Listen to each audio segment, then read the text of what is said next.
The temperature is up and the yen is way down, so there's never been a better time to visit Japan. And if you're lucky enough to have a motorbike license, you can avoid being stuffed into a bus full of fragrant European backpackers and shogun maniacs, and tour Japan by bike.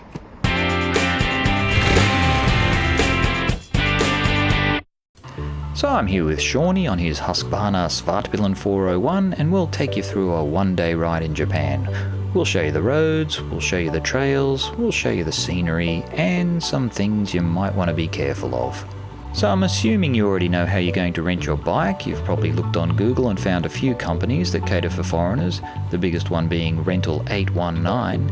Now their website has a lot of useful information, but for what it's worth, here are the tips I'd give a friend who was coming to Japan. Firstly, you're probably going to be using Google Maps, and it will do a good job of getting you around, so if possible I would definitely bring my own helmet with comms linked to my phone. And also make sure you'll have a phone holder on your rental bike, or you could bring your own. As for jackets, etc., rentals are available, of course, or since the yen is so weak, you might want to check out some of Japan's many large bike accessories shops and get yourself a real bargain on some gear. So today's ride is going to take us to a place called Hakone, which is one of the most popular places outside the city in Japan for tourists, because it's accessible, it has hot springs, a really nice lake, and some classic views of Mount Fuji. On the way, I'll take you through what Japanese roads are like. So Japan has two kinds of road, the public roads and toll roads. Most toll roads are part of the ETC payment system. So an ETC system uses a card reader, which is located under here, connected to an antenna, which is located around here on most bikes, and that communicates with the special toll gate at the toll roads, so you can automatically pay the toll as you go through the gate. Now everyone who wants to use the ETC system has to apply for a special card to go into the card reader, and they have to get that from a credit card company. Now it sounds like a hassle, doesn't it? And it is.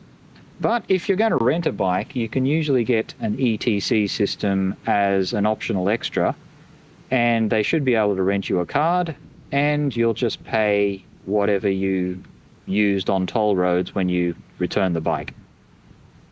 Now just about all toll roads take cash as well, so you're probably wondering, why don't I just use cash?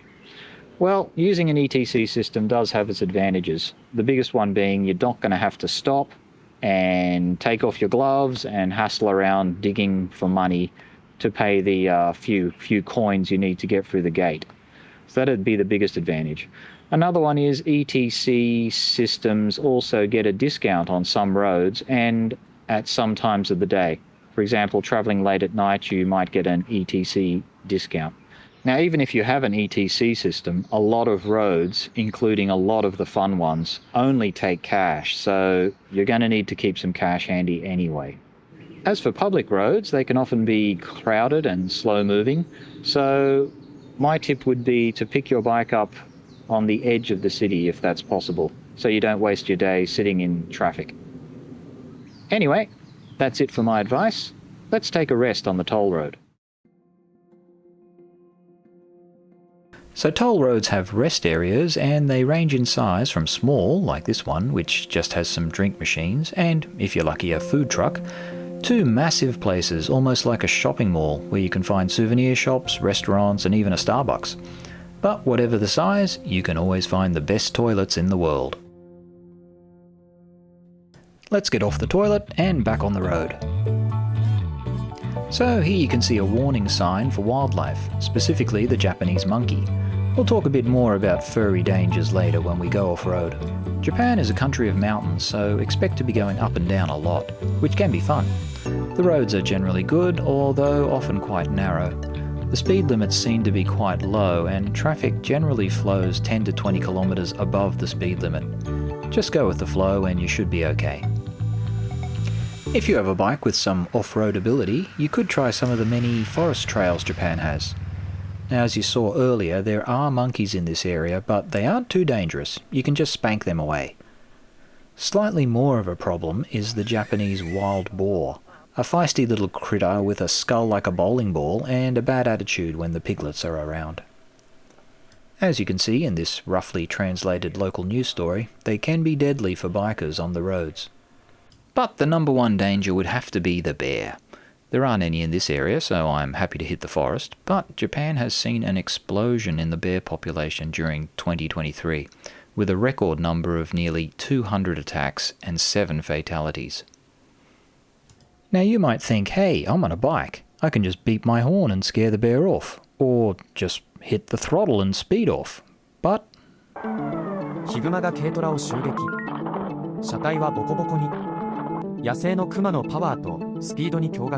If a bear can do this to a minivan, I don't think my Perspex windscreen is going to save me.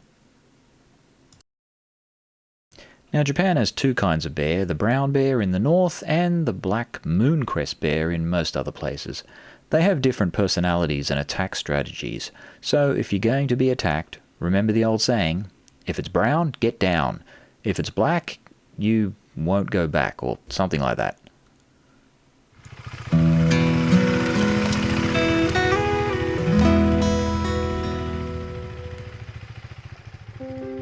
Our forest shortcut has brought us to the lake area of Hakone, a beautiful place with parks, a massive shrine, and all the Chinese tourists you could ever want.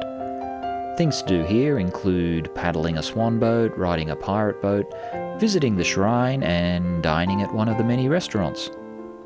And if you want to get naked with a bunch of other men, but travelling to Sydney is too much of a hassle, you could hit one of the many hot springs in the area. However, the hot springs that welcome foreigners are usually attached to a hotel, so your choice might be a bit limited. There is a very good English language website that shows you a few places you can go. But don't forget, having tattoos will usually bar you from all hot springs and even public pools. So, if you got a tattoo of the name of your ex-girlfriend who's now married to your ex-best friend, you now have another reason to regret it. Sean and I won't be doing any of the usual Hakone activities. Instead, we're going to ride to Rider's Paradise. And I don't mean the heavenly paradise Max Wrist is desperately trying to get into.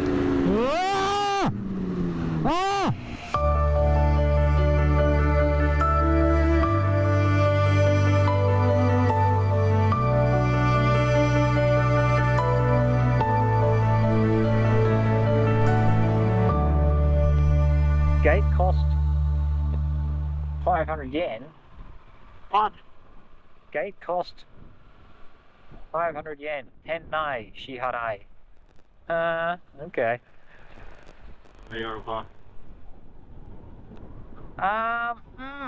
Quite a lineup of bikes.